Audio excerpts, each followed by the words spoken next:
할렐루야.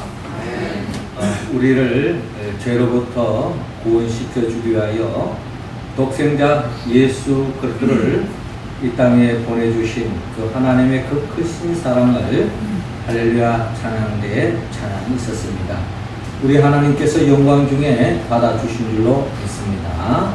네. 찬양의 가사처럼 우리를 향한 그 하나님의 큰 사랑, 그 사랑 우리가 늘 감사하며 그 은혜에 보답하는 삶을 살아가는 우리 모두가 되기를 주의 이름으로 축원합니다. 아멘. 이 시간 우리 옆사람 복음을 나눕시다. 주님의 크신 사랑을 잊지 맙시다. 주님의 크신 사랑을 잊지 맙시다.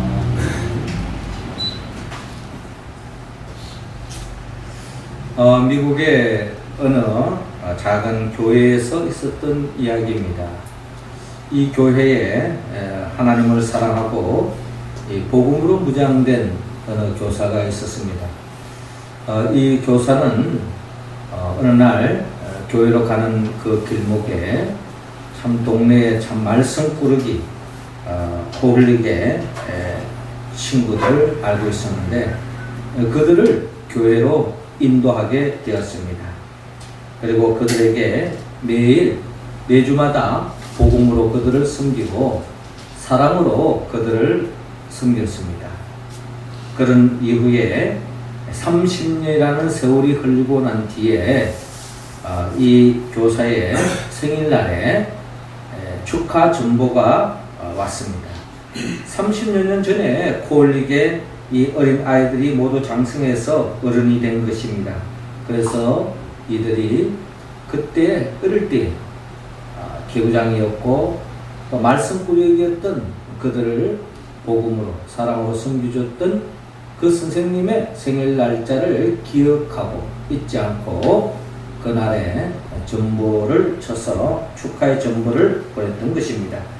첫 번째 사람은 선교사가 되어서 중국에서 복음을 전하고 있었습니다. 두 번째 사람은 미국 연방은행 총재가 되었습니다. 그리고 세 번째 사람은 백악관에서 대통령의 보좌로 중요한 역할을 맡고 있었습니다. 그리고 네 번째 사람은 백악관의 주인이 되어서 미국의 31대 대통령이었던 허버드 클라크 후보 대통령이 된 것이었습니다. 이들로부터 축하 자랑스럽고 기뻐했을 것입니다. 이 작은 교회에서 한 선생님의 그 섬김을 통하여 아주 훌륭한 사람들을 배출하고 또 이들을 통하여 더없이 자랑하며 자랑스러우며 또 이들로부터 생일 축하 전보를 받았을 때 아마 그 기쁨, 그 감동은 이루 말할 수 없었을 것입니다. 하나님의 나라에서 일꾼으로 부름받은 교사가 맡은 일에 최선을 다한 결실이요 열매였던 것입니다. 오늘 성경 본문의 말씀은 천국 비유를 통하여서 하나님의 나라를 바라보는 사람들, 하나님 나라를 위해서 사는 사람들은 어떠한 삶의 자세를 가지고 살아야 할 것인가 우리에게 가르쳐주고 있습니다. 하나님의 나라의 일꾼으로서 제자들을 불렀던 것처럼 저와 여러분들을 불렀습니다. 우리는 하나님의 나라의 일꾼으로서 어떤 삶을 살아야 합니까? 오늘 성경 본문 31절을 통하여 보이는 것으로 살지 말라고 말씀하고 있습니다. 31절 우리 같이 한번 읽어볼까요? 시작. 또 비유를 들어 이르시되 천국은 마치 사람이 자기 밭에 갖다 심은 겨자씨 하나 같으니. 아멘. 오늘 성경 본문 31절은 이렇게 시작하고 있죠. 또 비유를 들어 이르시되 예수님께서 계속 천국에 대한 비유의 말씀을 들려주고 있는데 천국은 마치 사람이 자기 밭에 갖다 심은 겨자씨 하나 같으니 이는 모든 씨보다 작은 것이로되 자란 후에는 풀보다 커서 나무가 되며 공중에 새들이 와서 그 가지에 깃들이느니라 라고 말씀하고 있습니다. 또 비유로 말씀하시되 천국은 마치 여자가 가루 서말 속에 갖다 넣어 전부 부풀게 한 누룩과 같으니라. 가루 서말로 반죽을 해서 거기에 누룩을 넣었을 때 가루 서말에 비해서 누룩은 아주 작은 소량이지만 그 누룩이 숙성되어져서 결국 그 빵을 부풀게 하고 또 부드럽게 맛있는 빵으로 만드는 그런 과정을 들려주고 있습니다.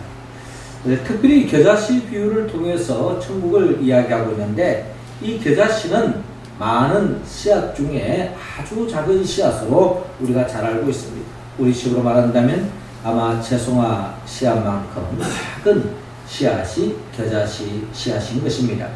이 작은 겨자씨 씨앗이 땅에 떨어져서 이처럼 나물보다 더 크며 또한 큰 나무를 이루어서 새들이 깃들여 놓는 그런 과정을 바라보며 이 겨자씨가 비록 보잘것없는 작은 것이지만 이것이 땅에 심겨져서 성장해서 그 겨자씨, 작은 겨자씨와는 정말 비교할 수 없는 그 작은 데서 어떻게 이런 큰 나무가 이렇게 자라나는가 하는 것을 우리가 놀라지 않을 수 없는데 이를 통해서 하나님의 나라를 비유하고 있습니다.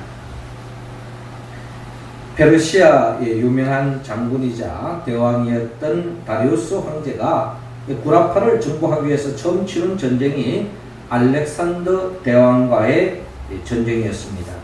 이 다리우스 황제는 많은 군사를 거느리고 이 유럽을 점령하기 위해서 알렉산더 대왕과 전쟁을 치르게 되었는데 이 다리우스 이 황제가 알렉산더 대왕에게 선물을 보냈습니다. 뭐 선물이 아니라 어떻게 보면 선전포고겠죠. 그때 참깨가 잔뜩 들어있는 큰 부대를 이 알렉산더 대왕에게 보냈습니다.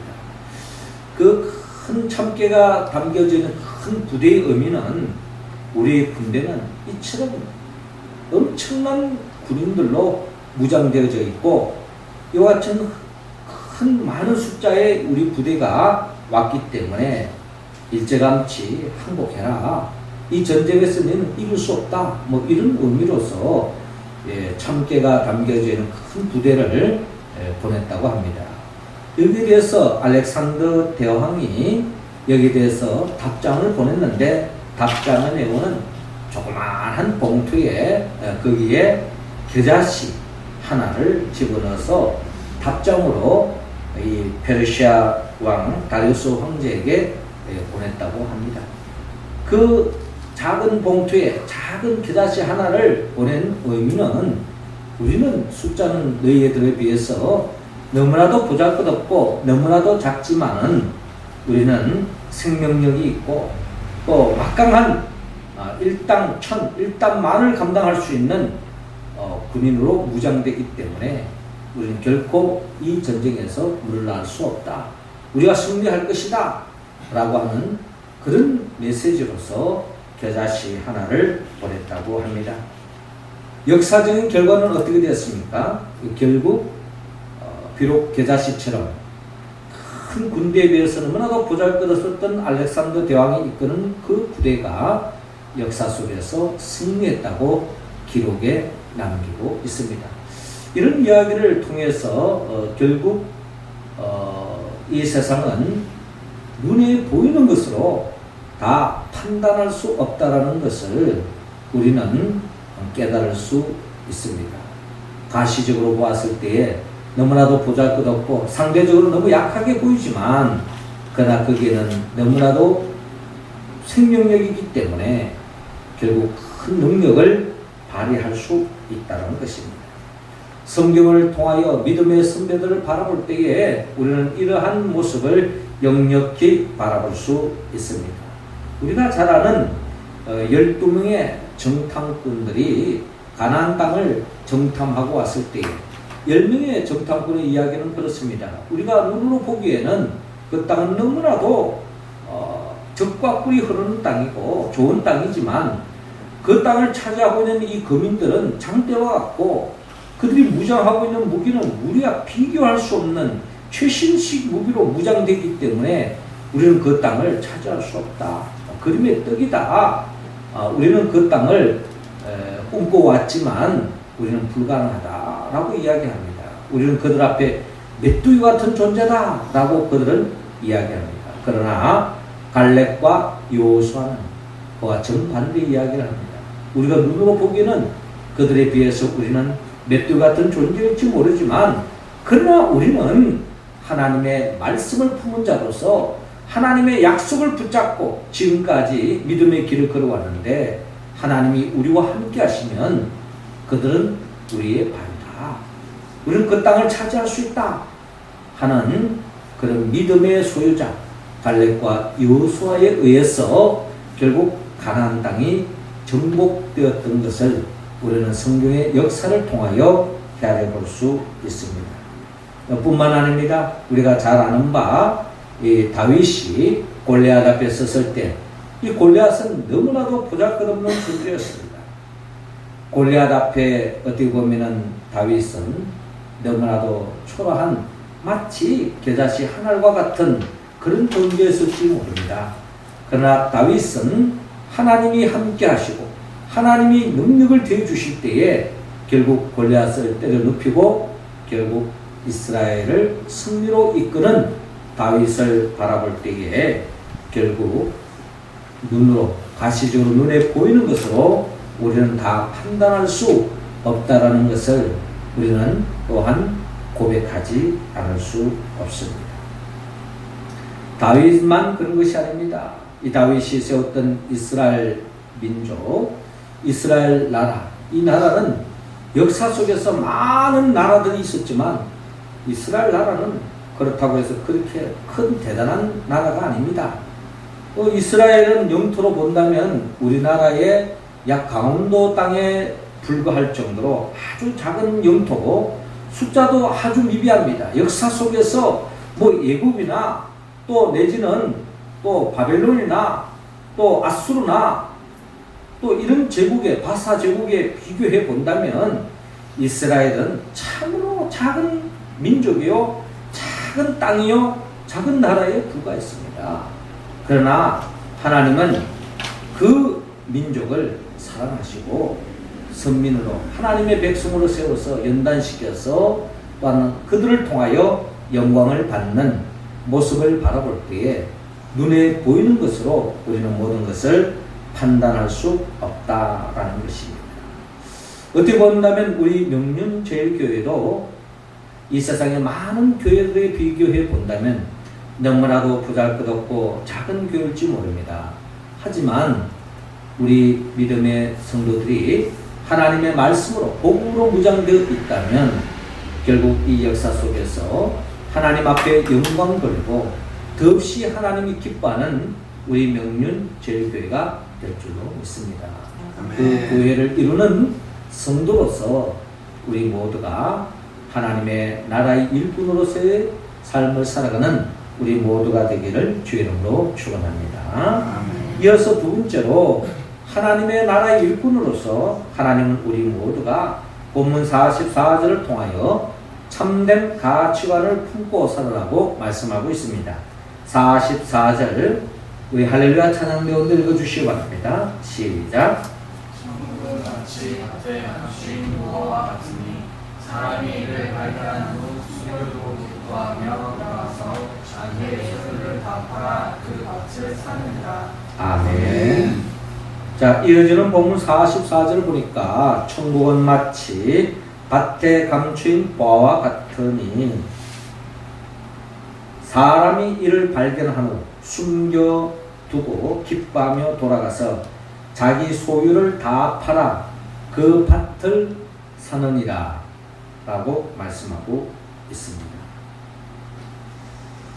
이어서 45절에도 천국은 마치 좋은 진주를 구하는 장사와 같으니 극히 값진 진주 하나를 발견함에 가서 자기 소유를 다 팔아 그 진주를 사느니라 라고 말씀하고 있습니다.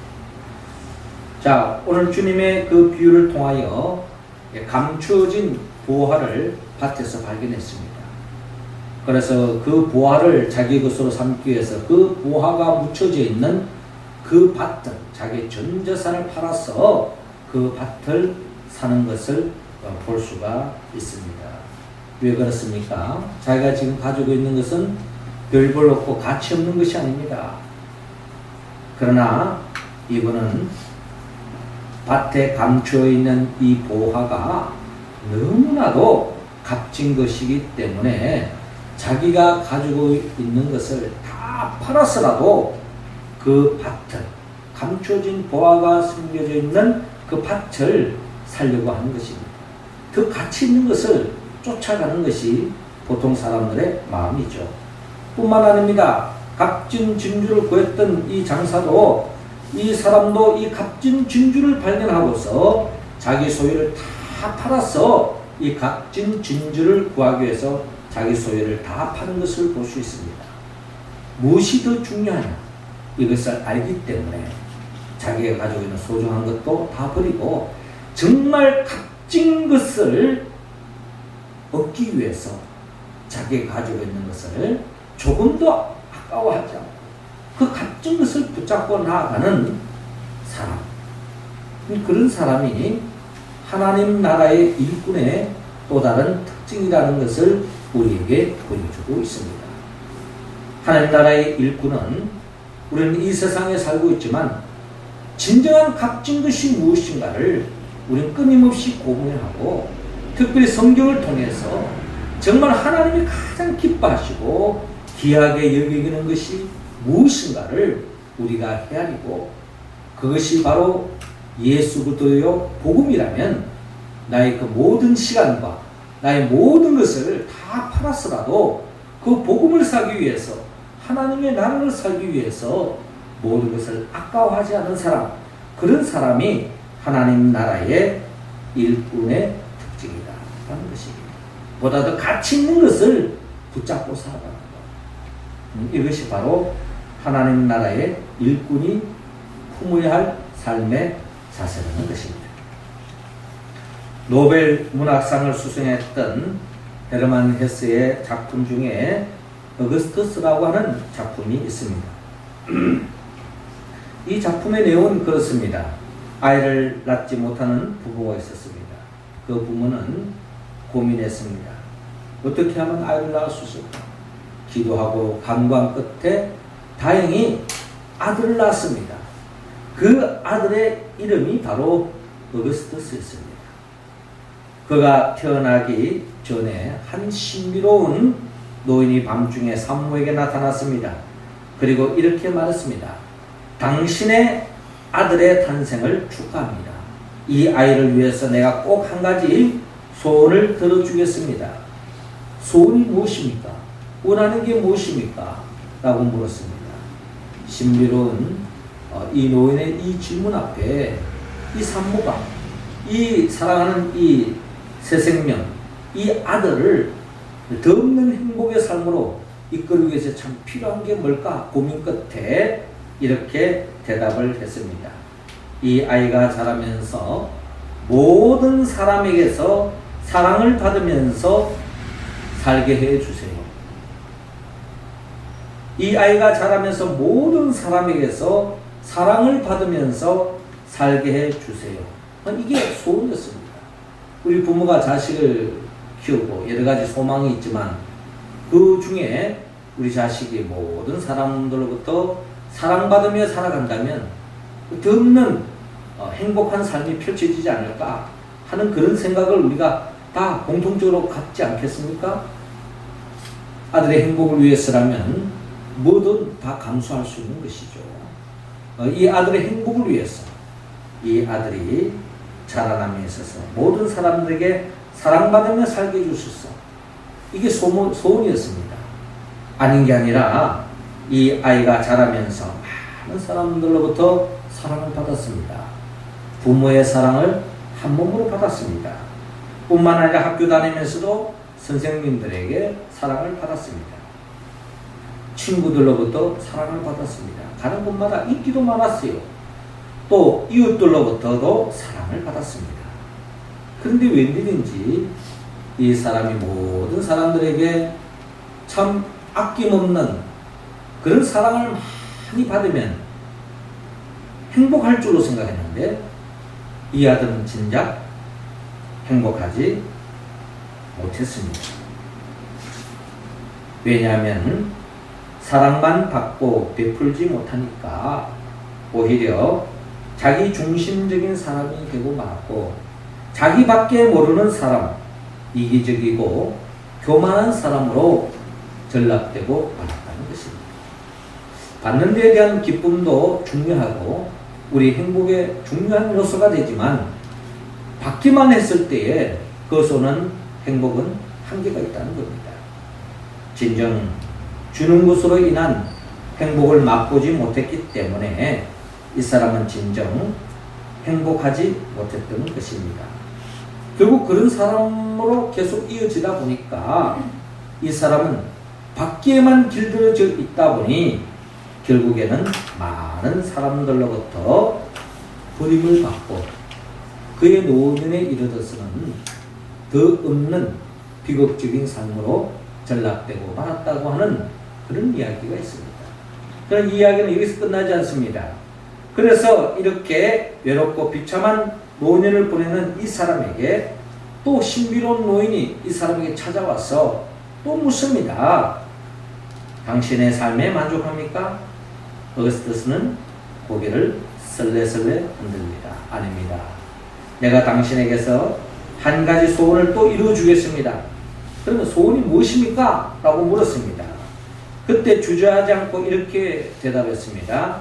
모든 사람에게서 사랑받으며 사는 사람이 아니라 모든 사람을 사랑하면서 사는 사람이 되게 해 주십시오. 라고 그렇게 이야기했다고 합니다. 그렇습니다. 모든 사람은 사랑받으며 살기를 원합니다. 그러나 그것보다 더 중요한 것이 있습니다. 그것은 바로 사랑받는 것보다 사랑하는 삶입니다. 사랑을 받기보다 베풀어주고 위로받기보다 위로해주고 섬김을 받기보다 섬기면서 살아가는 사람이 진정 축복된 사람입니다. 이 세상에서 돈 많이 벌고 떵떵거리고 잘 사는 것이 우리의 삶의 모델일 때가 있어요. 저 사람은 참 행복할 것이다. 그러나 성경은 우리에게 참된 행복자를 우리에게 소개하는데 그분이 바로 우리의 모델인 우리의 모범 되신 예수 그리스도인 것입니다. 그분은 우리를 위해서 모든 것을 아낌없이 주신 분입니다. 왜 예수님이 이런 삶을 우리에게 보여주었을까요? 우리가 진정한 하나님 나라, 그 천국의 기쁨을 맛보기 위해서는 주님이 걸어가셨던 그 길을 걸어갈 때에 참된 행복을 맛볼 수 있기 때문에 주님께서 그런 삶을 보여주신 것입니다. 우리는 그 주님을 최고의 가치로 품고 주님같이 사는 것이 최고의 행복임을 우리는 고백하기 때문에 우리의 삶 속에서 정말 참된 가치 있는 그 복음이신 예수 그리스도를 담고 예수 그리스도 같은 삶을 살기 위해서 모든 것을 희생하고 모든 것을 팔아서라도 예수님을 닮아가는 그런 삶이 되어질 때에 우리는 진정한 하나님 나라 천국의 일꾼으로 천국의 주인공으로 살아가는 저와 여러분들이 될 줄로 믿습니다. 이 삶에 초대함을 받은 저와 여러분들이 그 삶을 감사함으로 나아갈 수 있기를 주의 이름으로 축원합니다. 마지막 세 번째로 하나님께서는 우리 모두가 하나님의 나라의 일꾼으로서 마지막 심판을 준비하라고 말씀하고 있습니다. 48절 우리 같이 한번 읽어봅니다. 시작. 그물에 가득함에 물가로 끌어내고 앉아서 좋은 것은 그릇에 담고 못된 것은 내 그릇입니다. 아멘. 이어지는 본문 47절에 천국은 마치 밭에 치고 각종 물고기를 모으는 그물과 같으니라. 그물에 가득함에 물가로 끌어내고 앉아서 좋은 것은 그릇에 담고 못된 것은 내버리느니라. 세상 끝에도 이러하니라. 천사들이 와서 의인 중에서 악인을 갈라내어 풀무불에 던져 넣으리니 거기서 울며 이를 갈리라 라고 말씀하고 있습니다. 주님은 천국 비유를 하면서 우리에게 물고기를 모으는 그물을 통해서 우리에게 천국 비유를 들려주고 있습니다. 하나님의 나라를 살아가는 하나님 나라의 일꾼들이 가져야 할 중요한 의식 중에 하나가 마지막 때가 있다는 것이고 하나님의 심판의 때가 있다. 그 심판의 때를 늘 의식하며 살아가는 사람, 이것이 바로 하나님의 나라의 일꾼의 품어야 할 삶의 자세라는 것입니다. 우리가 살고 있는 이 세상은 이 세상에서 우리가 올인하지 않습니다. 이 세상이 영원히 존재하지 않습니다.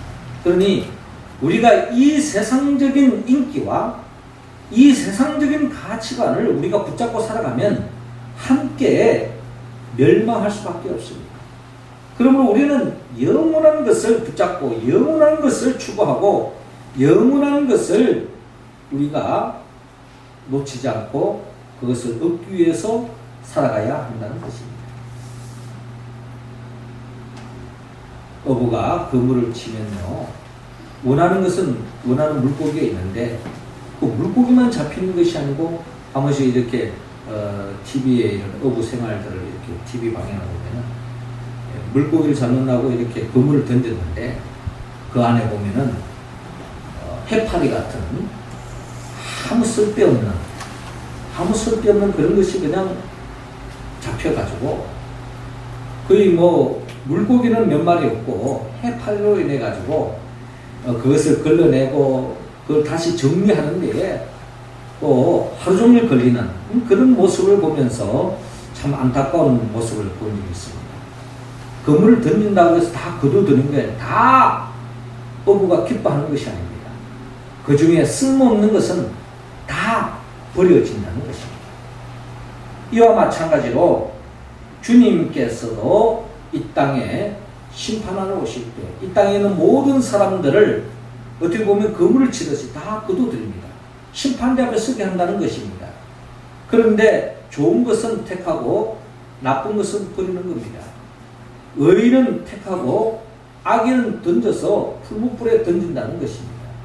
그러면 성경에 말하는 이 좋은 것과 의인은 뭐냐? 좋은 것, 어부가 좋은 것은 무엇이고 어부가 싫어하는 것은 분명히 확연하게 드러납니다. 그런데 하나님이 좋아하는 것과 하나님이 싫어하는 것은 무엇인가? 우리는 잘 구분해야 된다는 것입니다. 하나님이 말하는 의인은 어떤 사람이요? 하나님이 말하는 악인은 어떤 사람입니다. 우리는 내 잣대를 가지고 저 사람이 의인이다, 악인이다, 우리는 함부로 판단할 수 없습니다. 우리가 요즘 욥기 말씀을 읽고 있습니다만은 이 욥기에 보면은 욥이 참으로 잘 나갈 때 모든 사람들이 그는 동방의 의인이라고 다 칭송합니다. 그가 잘 살고 부자로 살고 하는 것마다 형통하고 자식들이 잘 되고 그러니까 사람들이 야, 저 사람은 뭔가 하나님을 잘 경외하기 때문에 복을 받아도 엄청 복을 받았구나 하면서 욥을 의인으로 칭합니다. 그런데 하나님의 특별한 섭리와 계획 속에서 이 욥이 환난을 당하고 어려움을 당하고 역경을 당했을 때에 또 자신의 몸을 가르기 힘들 정도로 온몸에 악창이 나서 병이 걸렸을 때에 사람들의 평가가 어떻게 됩니까? 한순간의 평가가 저 사람은 죄인이다. 의인이 아니다. 죄인이다. 네가 큰 죄를 짓기 때문에 그런 어려움을 당하는 거 아니냐 라고 이야기합니다. 현실적인 평가는 간단합니다. 가시적으로 뭔가 좋고 잘 되면은 의인으로 칭하지만은 뭔가 힘들고 어렵고 역경이 있으면 저 사람이 죄를 지은 결과다라고 평가하는 것이 사람의 평가라는 겁니다. 그런데 그 평가도 또 환경이 바뀌면 또 바뀌는 거예요. 오늘 좋았던 사람이 내일은 나쁜 사람이 될 수 있고, 또 오늘 나빴던 사람이 내일 좋은 사람이 될 수 있는 것이 이 세상 논리라는 겁니다. 이 세상 논리는 그때그때 유행에 따라, 그때그때 정세에 따라, 그때그때 흐름에 따라 영웅이 도둑놈이 될 수 있고, 지난날의 도둑놈이 어느 한순간에 영웅이 될 수 있는 것이 이 시대적 흐름이에요. 그러나 하나님은 기준은 분명합니다. 하나님은 의인을 천국으로, 악인을 심판대로 풀무불에 던지는 것입니다. 어떤 사람이 의인입니까? 예수를 그리스도라고 고백하는 사람, 예수 그리스도를 위해서 모든 것을 헌신하는 사람, 예수 그리스도를 위해서 자기의 목숨까지도 아끼지 않고 그 복음을 위해서 살아가는 사람, 주님과 같이 나의 원대로 마옵시고 아버지의 뜻을 이루기 위해서 전심전력을 다하는 사람, 이런 사람을 하나님께서는 영원한 천국으로, 새하늘과 새 땅으로 인도해 주신다고 성경은 약속하고 있습니다. 죄 몸된 우리 명륜지역의 모든 성도들은 마지막 때에 하나님 앞에서 좋은 사람으로, 의인으로 칭함을 받아 천국에 이르는 영생복락에 참여하는 우리 모두가 되기를 주님으로 축원합니다. 사랑하는 성도 여러분, 하나님은 우리 모두가 하나님의 나라의 일꾼으로 살기 원합니다. 그러기 위해서는 보이는 것으로 살지 말라고 말합니다. 그리고 참된 가치관을 품고 살아라고 말합니다. 그리고 항상 마지막 심판을 준비하며 종말론적인 삶을 살기를 주님은 원하고 있습니다. 우리가 이 삶에 이러한 주님의 말씀에 응답하기 위해서는 우리가 성령의 도움을 받아야 합니다. 나를 위하여 십자가에 못 박아 죽으시고 부활하신 예수 그리스도의 영, 그 보혜사 성령이 우리와 함께 하시고 그 성령의 이끌림을 받을 때에 우리는 진정 하나님의 말씀에 응답할 수 있고, 이로 인하여서 우리 모두가 하나님의 나라의 일꾼으로서 이 땅에서 하나님 나라를 맛보고 그 하나님 나라를 확증하며 가까운 훗날에 주님과 더불어 영생 복락에 참여하는 우리 모두가 되기를 주 이름으로 축원합니다. 기도드리겠습니다. 하늘에 계신 우리 아버지, 이 시간 우리 각자 한 사람 한 사람에게 성령의 충만함을 더하여 주옵소서. 성령의 도우심을 따라 주의 말씀에 응답하며 우리 모두가 눈에 보이는 것으로 판단하지 않게 하여 주옵시고, 참된 가치관을 쫓아 정말 복음을 위해서 살게 하여 주시고, 항상 마지막 심판이 있다는 것을 기억하고 하나님의 심판대 앞에서 부끄럽지 않는 삶을 향하여 믿음에 달려갈 길을 달려가는 우리 모두가 되게 하여 주옵소서. 예수님의 이름으로 기도합나이다. 아멘.